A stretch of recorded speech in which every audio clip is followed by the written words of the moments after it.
evacuate individuals and to address the acuity of a climate crisis that we're experiencing, not only here in the state of California, but in many parts of the world.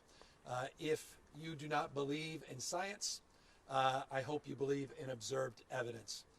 You walk around this community, you walk around this park around Lake Oroville, you see the reality, a reality that is set in this state in very indelible ways, and that is we're in the midst of a climate emergency.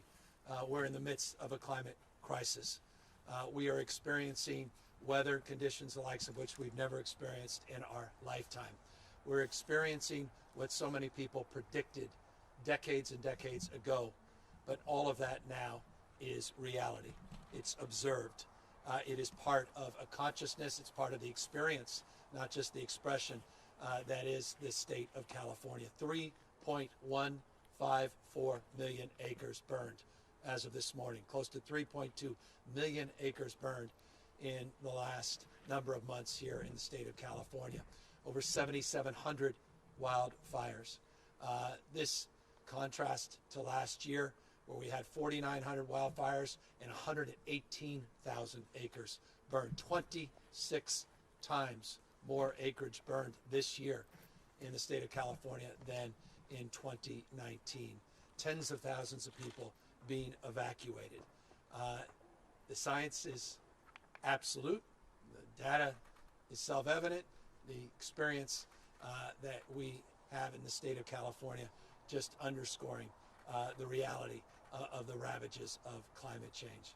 And when I talk about the challenges here in Butte County, it's not lost on anyone who lives up here. The 200,000 people that were evacuated a few years ago in 2017 related to the spillway here on the Lake Oroville Dam, where we had to evacuate because of the massive amount of water and the runoff into the lake, where the lake was overflowing because, again, of the acuity of extremes, because of the climate.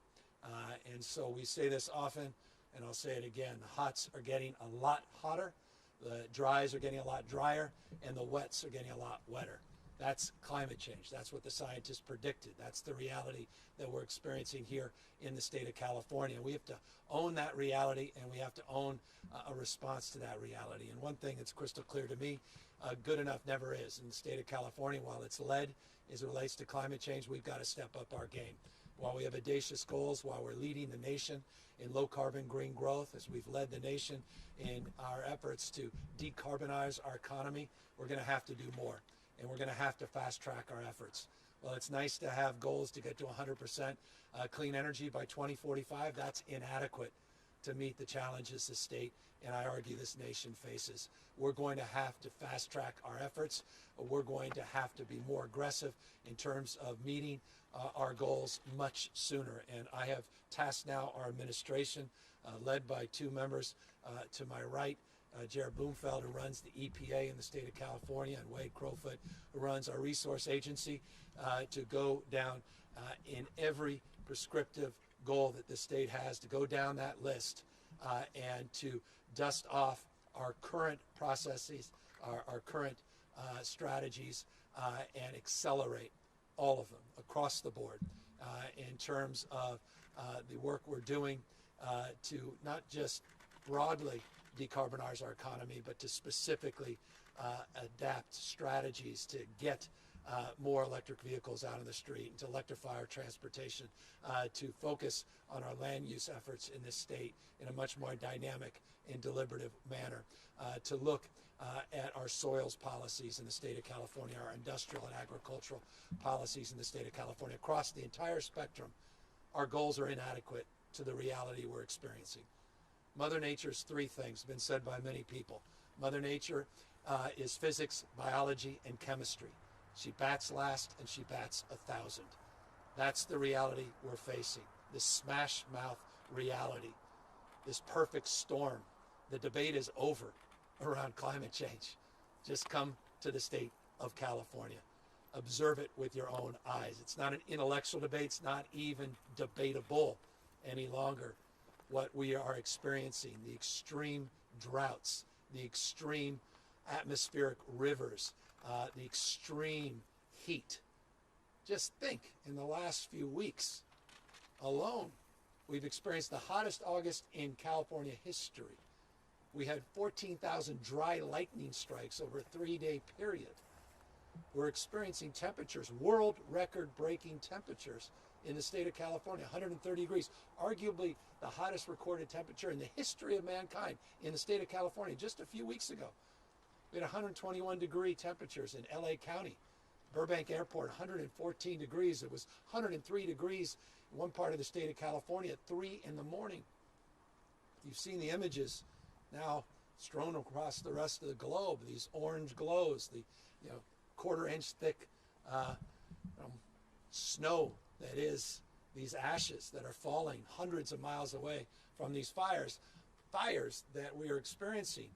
North California, 800 miles down to southern part, near the border of Mexico. 28 active large-scale fires that the state of California is currently battling. 14,600 firefighters currently battling those wildfires. Mutual aid coming from every local municipality and mutual aid coming from around the world. We had firefighters come in from Israel. I was talking to Prime Minister Justin Trudeau, sending firefighters from Canada. We're reaching out to partners. I was talking to Governor Murphy yesterday from New Jersey. New Jersey is sending engines out here on the west coast of the United States to the state of California.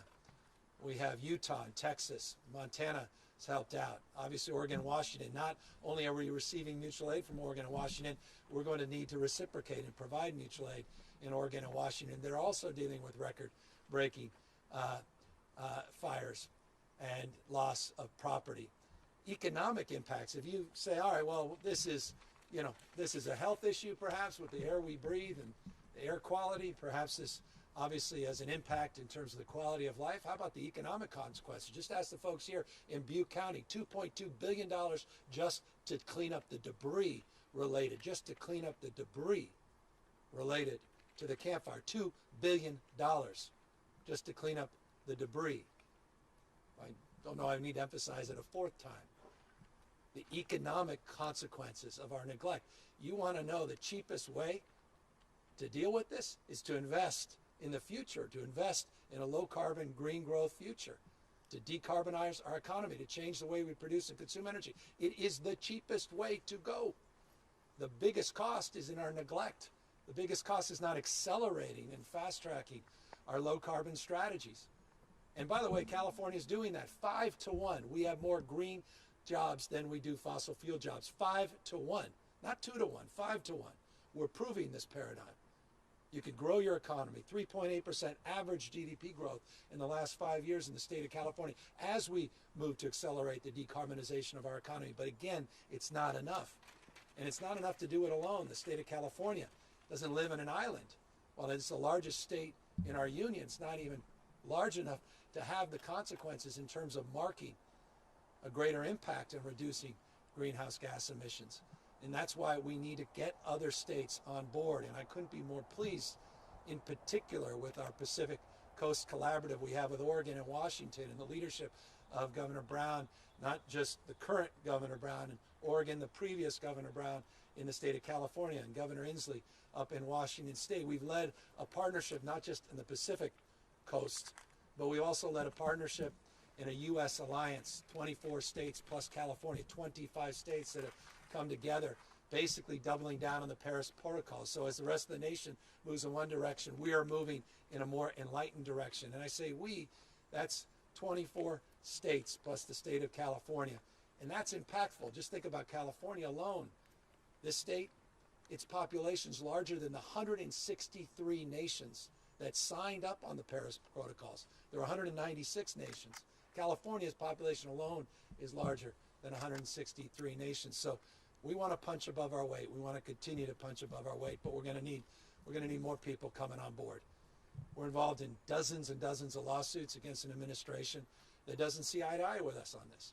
And rather than lamenting about it, we'll continue to fight in the courts. We'll continue to win, as we are overwhelmingly, against the rollbacks of the Clean Air Act and the Clean Water Act, and continue to make a case not even make a case, just prove what we've been asserting, that these efforts will save taxpayers money, that will lower the cost of consuming energy, that will inure to building more resiliency in our environment and allow us to leave something a little bit better than this to our kids and grandkids. People that want to roll back vehicle emission standards so you could spend more money at the pump and produce more greenhouse gas emissions to create more of what you see around me, that's beyond the pale of comprehension. We're fighting against that, and we'll prevail as long as more people come to this cause. And so I guess, forgive me, I'm being a little bit long-winded, but I'm a little bit exhausted that we have to continue to bait this issue.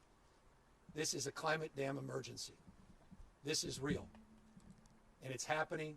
This is the perfect storm. It is happening in unprecedented ways, year in, year out. And you can exhaust yourself with your ideological BS by saying, well, 100 years ago we should have done this or that. All that may be true. And I'm not going to suggest for a second that the forest management practices in the state of California over a century plus have been ideal. But that's one point, but it's not the point. The reality here is the mega fires that we're experiencing come from these mega droughts that we've experienced. 150 dead trees, million dead trees in our forests in southern Sierras, beetle-infested forest, those mega droughts impacting the mega fires. There's something else going on, not just bad past practices over a century related to forestry. That said, we do recognize we have to do more in terms of prescribed burns. We do have to do more on vegetation management. We do have to do more on our forest management efforts. And by the way, the state of California is doing more than it's ever done in that space. 35 high-profile projects we got done would have taken it 10 years based upon previous past practices. We were able to get those things done in 15 months.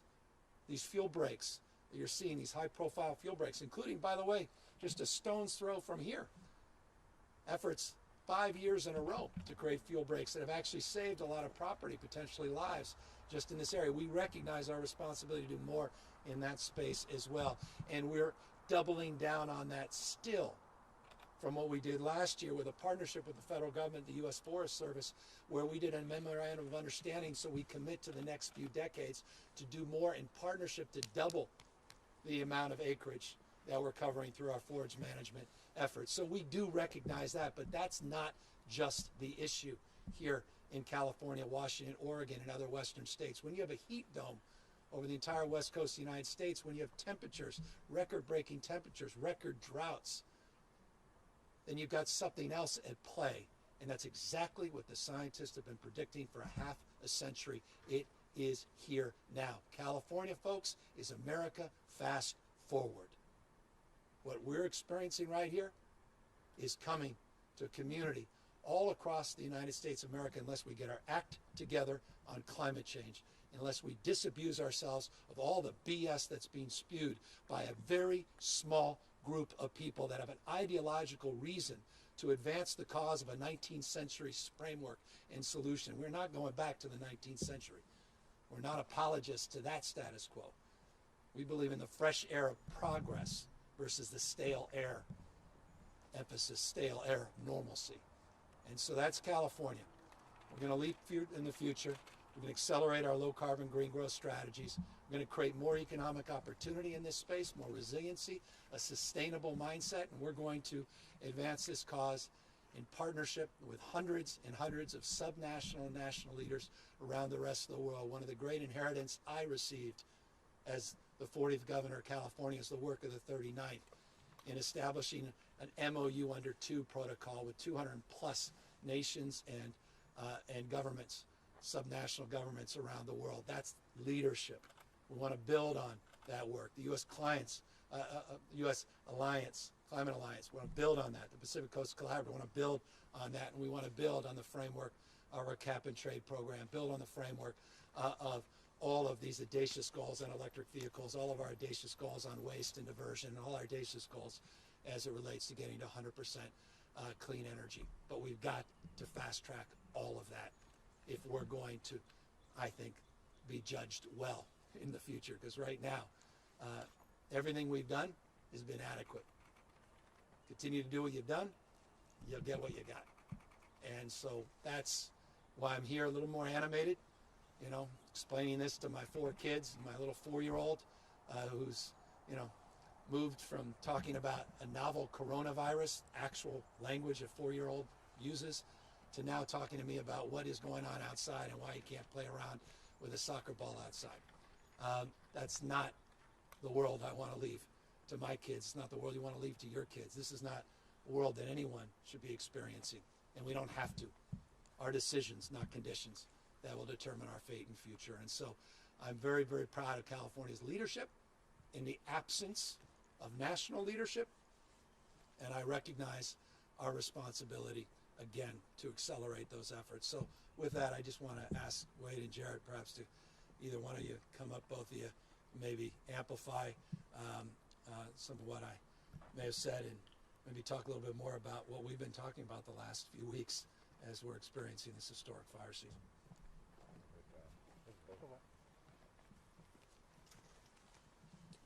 Hi, Jared Blumenfeld. I'm the Secretary of Cal EPA. Just want to start by really saying, you know, the governor framed it as a leadership issue. Just the profile in leadership that is the governor. I've had the privilege of working with the governor for a long time. When they're difficult issues, you know, if you just imagine the beginning of this administration, I remember the last governor hadn't even left office, and we had the first fires come in. Day upon day upon day upon day, the state has been buffeted by emergencies, and when it comes to making tough decisions, the governor has made them, and they're not always popular decisions, and climate is one of those issues that we all know as Californians is here. I think the scientists told us in reports after reports that it would be coming 20 years from now. 20 years from now, we'd be facing what we're facing right here today in Oroville. And I just wanted to start by saying, be safe, first of all. Like, we have these masks, they've become like the Swiss Army knife. Like, they're good for COVID, but they're really good for the crappy air as well. And make sure we're using them. The N95 is really helpful. On your phone, you can get an app that shows you the air quality. Right here, right now, the air quality index is 508. It's healthy below 50. So really right now is the time to take care of your lungs, especially if you've got kids, folks in your family with asthma, the elderly. This is a time to really make sure that you're not going outside. This is not a time if the air quality is dangerous, and you can get lots of different apps that tell you the air quality from the Air Resources Board and others. Please, please, please, we don't have to be breathing this air. And also make sure the air quality in your home. If you have the opportunity to get an air filter, really I'd advise one. Next thing, the governor, he phoned late at night, both Wade and I, and we work as a big climate team within government, and said, we need to do more, and we need to do it faster. And he reiterated, wait, Jared, this really is a climate emergency. We really need to tackle this as if our lives depended on it, because they do. And so that sense of urgency that you hear from the governor, he's pushing on us to make sure we look at every single aspect. And he's right. California is leading the nation when it comes to renewable energy. It is leading the nation when it comes to electric vehicles. It is leading the nation when it comes to building efficiencies. And I actually want to thank everyone for doing their part. The governor called on us 2 weeks ago to prevent blackouts. People around the state, big businesses, small businesses contributed, and even things like using less water and helping for drought actually help save energy as well, because a lot of our energy in the state is moving water around. So literally everything that you've all been doing, appreciate it. We want to make it easier. We want to make it so that it's second nature, so that you're not even thinking about, replacing that light bulb because you replaced it with an LED 15 years ago. So we want to save you money, and that, I think, really is the governor's point. Many of the policies that contribute to climate change are actually hard on your pocketbook. And we're trying to create an economic recovery that's based on a innovation, and I don't really know anyone in my life that's more of an innovator than the governor. Like, how we use innovation to springboard our economy into the future is really by green jobs, a green economy. So main thing today I'd want to say is be safe. If those numbers are above 50, which most of the state is, please don't go outside. Get one of these N95 masks if you do have to go outside, and monitor it. And then the governor's asked us month after month to give him proposals that show what we're doing, to activate what we're doing. And Wade and I had the chance of going to a climate conference. Everyone around the world is looking to see what California is doing. And I'm just incredibly grateful that we have a leader like Governor Newsom, who's not only leading California, but leading the world when it comes to climate. Wade? Thanks, Governor, and thanks, Jared. I'd start by locating us and sharing a little bit about where we are right now. We are in the Loafer Creek portion of the Oroville State Recreation Area, and that is a beloved recreational asset in this part of the state. One of 280 state parks in our state. The Oroville State Recreation Area, the undeveloped portion around the lake, burned over about 70% in the last number of days. More broadly across our state park system, 10 of our 21 park units have been impacted by these recent fires, including, of course, Big Basin State Park that the governor toured last week. State parks are a point of pride for Californians, and really one of the crown jewels of an amazing natural ecosystem we have in California. And I think as we talk about the human cost of these impacts, we have to also elevate the natural resource impacts of these fires. Fact is, California has world-renowned nature and world-renowned biodiversity of plants and animals. And when you talk about almost 3.5 million acres of California land, that's over 3.5% of the state burning, major impacts to our environment and certainly our watersheds. We stand in a very important watershed for the state, in the State Water Project. And the fact is, these fires damage our watersheds. They also, of course, damage our infrastructure.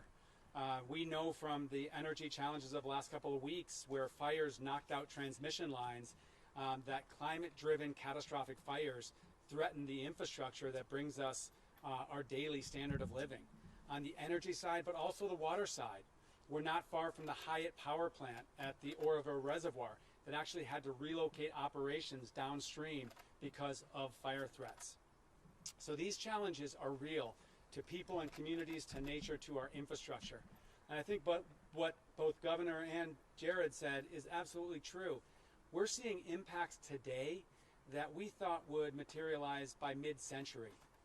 And that's a really important point because we used to talk about climate adaptation or climate resiliency as sort of a future planning exercise, a little bit of a kind of wonky forecasting effort.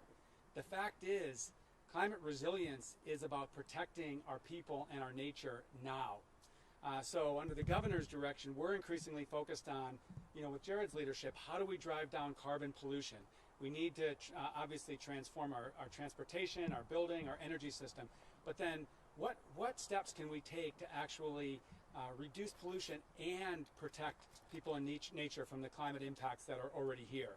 So I'm really excited to be helping to lead on this effort, really focused on climate resilience and where can we find ways to continue to lead the world reducing carbon pollution, but in ways that recognize the reality, which is as we do that, we need to do more to protect our communities and our natural places. So I'm really excited about the work that CAL FIRE has continued to do on the proactive front of really reducing wildfire risk to communities, even while they do heroic work responding to these wildfires. And as the governor said, while we can be proud of what's happened in California, we have to do so much more. And that's what we're looking forward to doing in the coming months and years. Just thank Jared and Wade, and may know both of them have a long history of being environmental champions, and Jared left the Obama administration representing the EPA on the west coast of the United States, and Wade was in the Brown administration, and both have little history with me. When San Francisco was leading this state in many respects, cities across the country, in terms of some of our efforts to establish new expectations in terms of our low carbon efforts. And so we're bringing a world-class team back, and we've got a lot of work to do. Look, let's talk just briefly, and I'll open it up to questions in a moment. We have now currently have 5 active fires that are 5 of the most destructive fires over the last, in the history of the state. 5 of the 20 most destructive that are currently being suppressed, which is just remarkable when you consider that. We just came out August, the hottest in recorded history. 19 people have lost their lives in these fires. We anticipate that number may potentially go up as we get back into areas that have been ravaged by flame, and obviously smoke begins to clear. 3,900 plus structures have been destroyed. Many more structures we anticipate we will learn about over the course of the next days and weeks. Here's the good news. The weather is beginning to cooperate.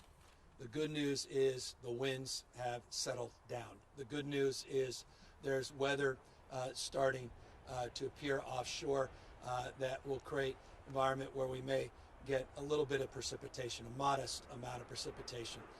In a perverse reality, with all this smoke, it cools the temperatures down. The smoke blanketing now the state of California, it actually advantages some of our efforts in terms of mitigating the spread. The only downside, by definition, is the air quality, and then the inability for some of our air resources to get in. But nonetheless, the spread is mitigated as a consequence. We've made great progress on the LNU complex and the SCU complex, the CZU complex. We are making progress on this complex of fires, 23% contained in this northern complex, otherwise referred to in the past as the Bear Fire.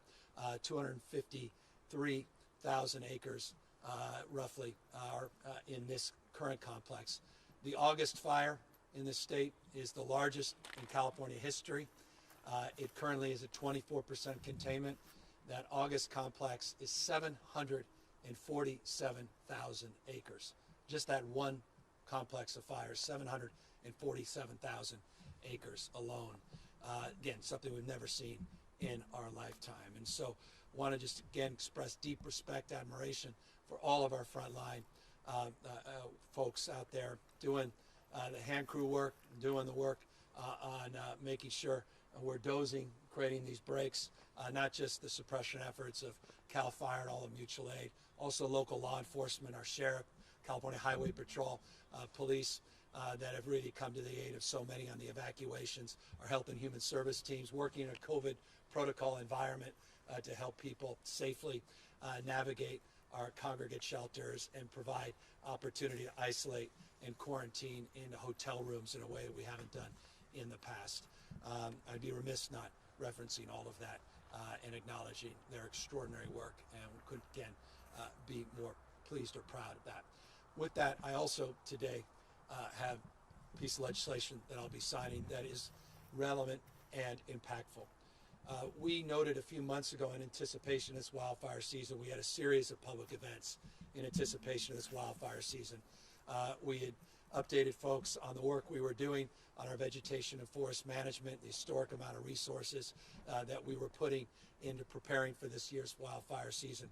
But we also marked, because of COVID and because of other circumstances related to reduction in availability of incarcerated personnel that could help provide some supplemental support for CAL FIRE in terms of providing suppression and hand crew help through CDCR, our California Department of Corrections and Rehabilitation, that we supplemented our workforce, our seasonal workforce, by 858 people. I announced last week we had hired 830. Today I can state that all 858 firefighters have been hired pursuant to that emergency supplemental that we had appropriated a few months back. But one of the things that we have been working towards for a number of years, going back to the Brown administration, where there were efforts last year where we made progress, but this year where we actually got this done. Eloise Reyes, thank you for your leadership, incredible leadership, stewarding a bill that will help give people opportunity and hope. And those are those prisoners that are out there, thousands of prisoners that are on the front lines, that are near the end of their time in prison, that are getting credits and want the opportunity, because the training they're receiving, once they're out of the system, to be able to potentially join a workforce of which they've been trained and have actively participated in heroic ways of advancing, meaning their suppression efforts are demonstrable when you see them. This bill that I'm about to sign will give those prisoners hope of actually getting a job in the profession that they've been trained. And I just want to thank everybody in the legislature, the legislative leaders and others that supported this bill. Small number of people didn't feel it was appropriate to give these folks a second chance. And that was unfortunate. But the good news, what's fortunate, enough did. And I'm looking forward to signing this piece of legislation here in a moment. And I just want to thank Scott Butnick, and so many people I could thank for their advocacy in this space. I want to thank Brian Rice and the California, a lot of the leaders within our Californian unions that recognize this moment and the opportunity to do this in a thoughtful and judicious way. So, and belaboring this, except to say, I brought this piece of legislation appropriately, I thought, here today that will give these future firefighters and emergency personnel a chance, by getting them an opportunity to expunge their records, giving them a chance to get a certificate, getting a chance to potentially get a career ladder coming out of prison. So let me sign that, and we'll answer any questions.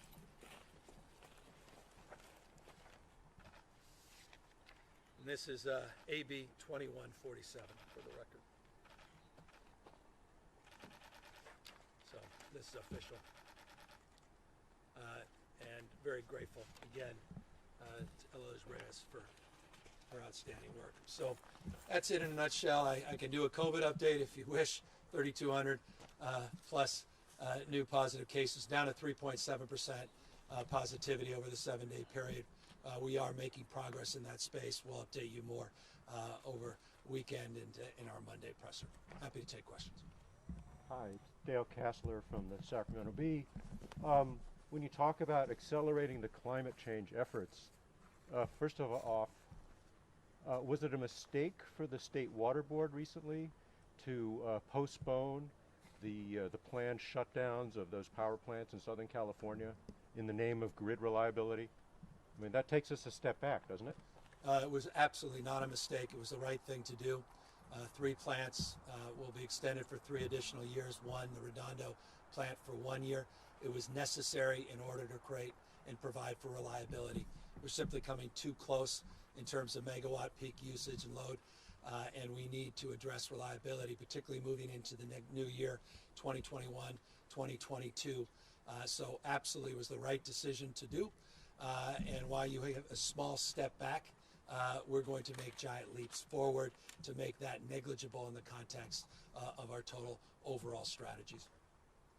So when you talked about getting to 100% green energy, green grid by 2045, are you talking about a new piece of legislation? What specifically are you going to do to attack some of these issues? Well, I think 2045 is too late. So absolutely, we're looking to fast track all of these efforts across the spectrum, across the board. We've already reached our RPS portfolio goal in 2018 of 34%. Ahead, it was a 33% goal ahead of the 2020 deadline, proving California can move into the future and grow its economy. We accordingly are generating over 50% of all our electricity from non-fossil fuel sources. That includes hydroelectricity and the nuclear that we are generating. That's not part of the RPS, but nonetheless gives you a sense of the totality of California's efforts moving in this space. So we think we're not only up to the challenge, we're more than capable of achieving more audacious goals. And so we're currently in the process of putting together new ideas, new strategies to accelerate our efforts, accelerate the application, implementation of commitments we previously made, and to look at these goals, these stretch goals in 2045, and see if we can pull them closer into the future. Okay, I'll ask some questions from the pool now. This first one is from Keely Webster of the Bond Buyer. Do you know how much grant money you're expecting from FEMA for each of the counties that you've sought assistance for. Is there any concern about the availability of FEMA money now that President Trump has suggested he might take money from FEMA for the CARES 2? Well, we're the beneficiary in the state of California of over $4 billion that's being redirected from FEMA into our unemployment and PUA system. We are getting those checks out, and we're doing so as quickly as possible, and we're hoping that very shortly Congress, Senate in particular, can get their act together and allow for more certainty moving forward and a new source of funds and not redirecting from existing FEMA reserves. That said, specific to the question, Pete Gaynor, head of FEMA, was out here in the state, spent 2 days with us touring the wildfire damage throughout the state of California. We have extraordinary partnership with FEMA, not only with Pete, but the regional director, Bob, and others. And so we have all the confidence in the world that we'll continue in the spirit of partnership and collaboration to see the kind of support into the future that we've received in the past. And I also have confidence based upon the totality of these climate-induced emergencies that are not just wildfire related, but also hurricanes in other parts of the country, that Congress will see to it and the President will see to it that appropriate resources are made available to support those in needs. And so, no, I'm not concerned about those dollars running out. Okay, thank you. This is from Carla Marinucci from Politico. President Trump has been silent on California and Western wildfires while he's tweeted on numerous issues and races. He's golfed and attended campaign rallies. His last lament on California's current situation was 3 weeks ago. What's your reaction to his failure to publicly address this latest devastation? Well, I can only speak to the conversations I've had with the President. I spent close to 30 minutes on the phone with the President yesterday specific to the wildfires here in California. We walked through the current status report on the active fires, the larger complexes. We actually specifically talked about Butte County and some of the recovery efforts from the Camp Fire, and he reinforced his commitment to our effort. And we were grateful yesterday to announce 2 new, we refer to as FMAGs, that were approved by FEMA and the administration. The major disaster declaration that was approved a number of weeks ago that has helped advance our efforts to provide assistance, not just business assistance and county support, but also the prospect now shortly of individual assistance to individuals that have been impacted and evacuated from these fires. So he has been proactive in that sense, and to the extent that he hasn't made public comments, I imagine there'll be more public comments forthcoming based upon the conversation I had with him yesterday. Okay. Thank you. This is from Sherry Mossberg at CNN, and you alluded to the MOU from last month. In the name of safety, what is the state doing to better manage and restore the forest and mitigate wildfire threat, and how does the new memo of understanding with the federal government play into that? It plays directly into that. California last year moved forward to no longer twiddle our thumbs and talk about or lament about the good old days when we were more active in vegetation and forest management. We decided to do something about it. In fact, one of the first actions I took as governor of the state of California, I went up to Placer County on a ridge and talked about the imperative of doing some forest management, some thinning, and some prescribed burns to address population vulnerability so we didn't experience another campfire. We were able to commit to 35 high-profile projects impacting and advancing our efforts to protect some 200 vulnerable communities in the state of California. A few months back, we announced the completion of all 35 of those high-profile projects. We stated a few months ago that there were a number of those projects that were not due to be completed for over a decade. We were able to get them done a little over 1 year. We are committed to doubling down on those efforts, and that is exactly the spirit of the partnership that we advanced this memorandum of understanding with the U.S. Forest Service, to basically double the commitment in terms of annual number of acreage that are managed more efficiently and effectively in partnership with the state of California. The goal is to get to 1 million acres a year. We recognize that's not a stretch goal. That is the first goal of what we hope our subsequent announcements to go even farther and to do even more, because we recognize we're going to have to do more. But it was a significant milestone, a significant step forward, because the U.S. Forest Service and the state of California had not entered into any similarly placed commitments in the past. And so it's a positive development. It's a good sign. It comes with real resources from the federal government, and it forces us to step up our efforts as the federal government does the same. And so it's, again, one of, we hope, many announcements that we'll be making over the course of the next number of months, and we certainly hope over the next few years. I mean, is there money committed in that MOU, or is it just sort of a pledge, this is what we want to do? Now, there's resources committed by the federal government that come from a recent bill that the President of the United States signed going back, a couple of weeks ago. And that bill comes, what the name of it? Great Outdoors Act? Yeah, the Great Outdoors Act. So substantive, it goes from the provisions of the Great Outdoors Act. This memorandum of understanding will allow us actual resources. So it's more than just a piece of paper. It's not just symbolic, it's substantive. And it's also substantive in a different way, that it allows us to really prioritize together the most impactful projects, where we're not just doing things in parallel track, we're now doing things with real partnership and greater sense of urgency and intentionality. Okay, thank you. This is from, I'll throw in a coronavirus question. This is from Mackenzie Mays at Politico. It looks like the Sacramento area school where your children attend has received a waiver from the state to open. Do you plan to send your children back to the campus when they reopen, or are they going to continue with distance learning? Well, I'll let you know after I process that with my wife. I know better to answer that question without caucusing with the leadership in the House. Okay, fair enough. Sorry, bear with me a second here as we. This is from Curtis Ming at CBS 13 in Sacramento. When the power's cut, so is the normal lines of communication. People in a fire's path may not have access to phones, TV, or internet. Those who do have cell service may only have a signal until the cell's backup generator runs out of fuel. As these fires become more common, what are you doing to make sure those in remote communities have access to critical communication when they need it most?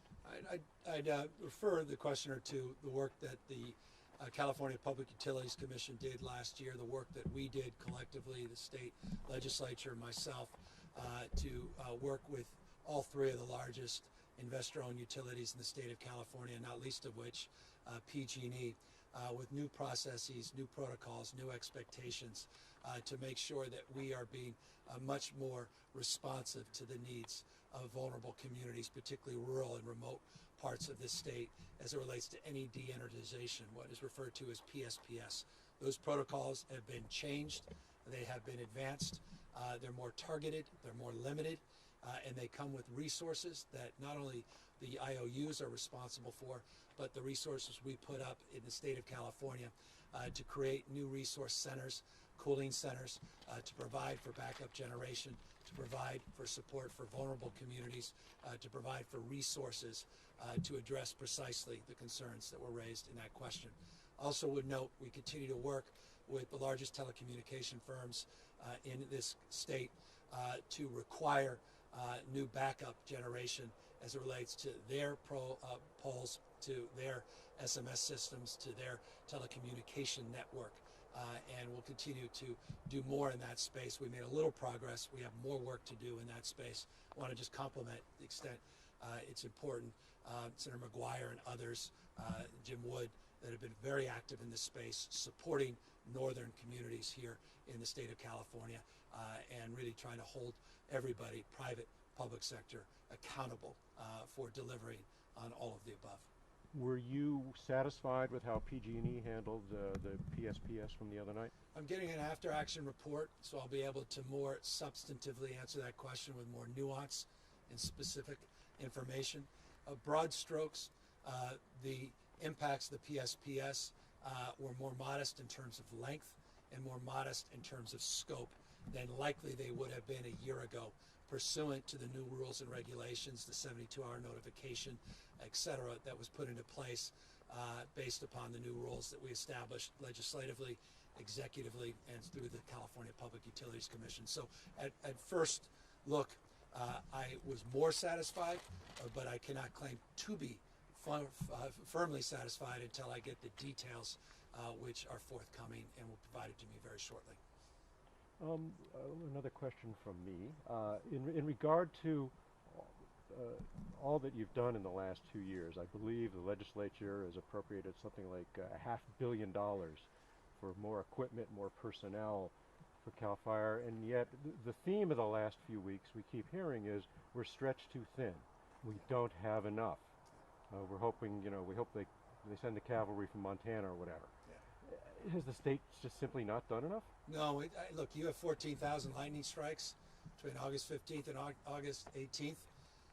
Dry lightning strikes. You have a heat dome over the entire west coast of the United States that precipitates at world record-breaking temperatures in your state.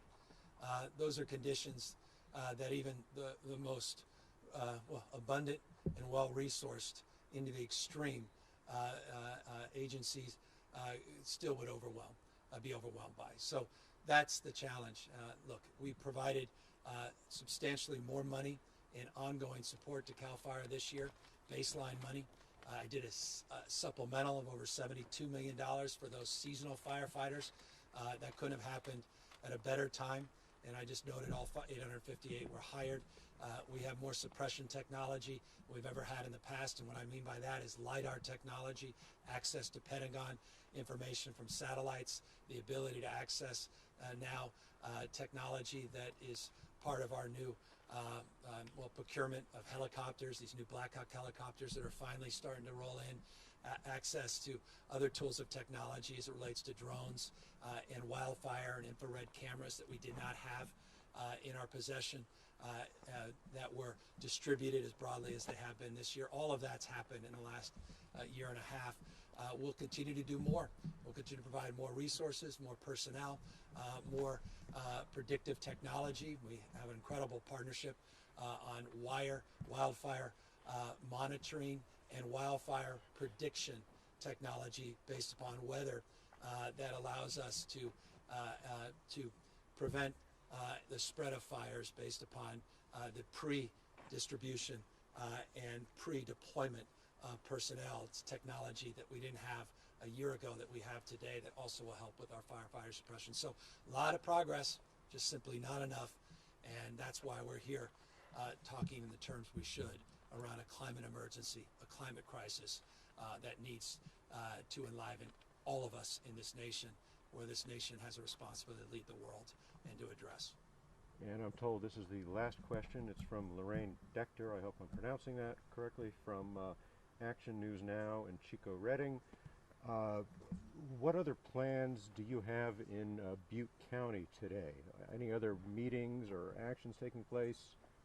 Yeah, we'll be touring around. I hope I've been a familiar face up here in Butte County, certainly from the ravages, the wildfires that were experienced here after the Camp Fire and some of the subsequent removal of debris and rebuilding efforts. We've tried to be here for the community to the extent possible in terms of our support of property tax support, school system support, supplementing some of the economic losses in this area. I just want to express, if I could, and thank you for this question, the opportunity to express what I should have from the outset of this conference, and that is my deep respect and empathy for the human element and the impact that the last 3 years, that impact of all of these emergencies have had cumulatively on this community, from the Camp Fire alone to the spillway issues to here once again the PTSD that people are struggling with and suffering with, the emotional impact. I won't ever forget going to the first day of school up here in Paradise, the community surrounding Paradise, where the teacher told me on that first day of school that the kids had seen some fog outside their windows, and literally a number of the kids broke down emotional because they thought the fog represented the smoke related to the aftermath of the Paradise Fire. That PTSD is real.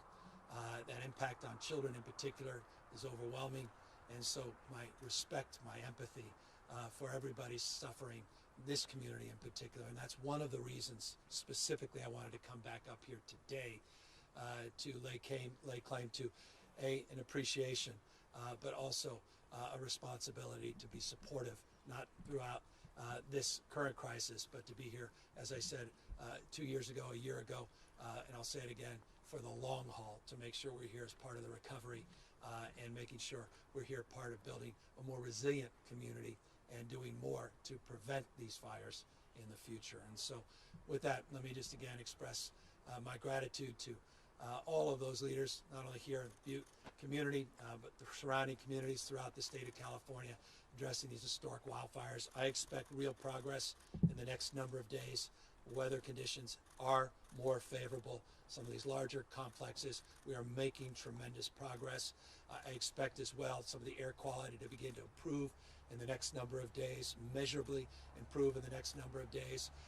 And you should expect in return the efforts in the state to be doubling down in terms of prevention, suppression strategies, and long-term solutions that are foundational and fundamental for our fate and future, not only as it relates to wildfire resiliency, but the fate and future of our health and our economy. And that's the addressing the issue head-on of climate change and addressing climate denialism, which just also needs to be addressed head-on. And I'll close with one final statement. I heard from Jared Bloomfeld. He said something about changing light bulbs. And the only thing that came into my mind is we can't just change light bulbs. We also need to change leadership. And I don't mean that just as a knock. Don't just assume I'm just taking a cheap shot from a top-down federal prism. I mean that across the spectrum. If people are still in denial and they're leading the charge of keeping you protected and keep you healthy and safe, and they're in denial about climate change, they're not truly, I think, positioned to be the kind of leaders that we need for your community, for the state, and our nation into the future. This is that serious, and it requires a seriousness of purpose, a seriousness of understanding, a seriousness of consciousness around science and Mother Nature and the realities of the world that we're living in. So I just want to conclude with that. And again, thank everybody for being here.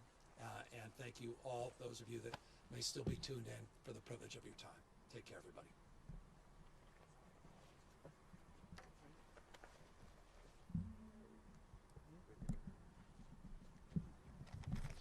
Thank you. Are you specifically going to go to Berry Creek? And we're figuring out exactly where, but yeah, I'm trying to get there. Mark really wants me to get there. Okay. My tour guide. Awesome. Thank you. Thank you. Thank you, guys.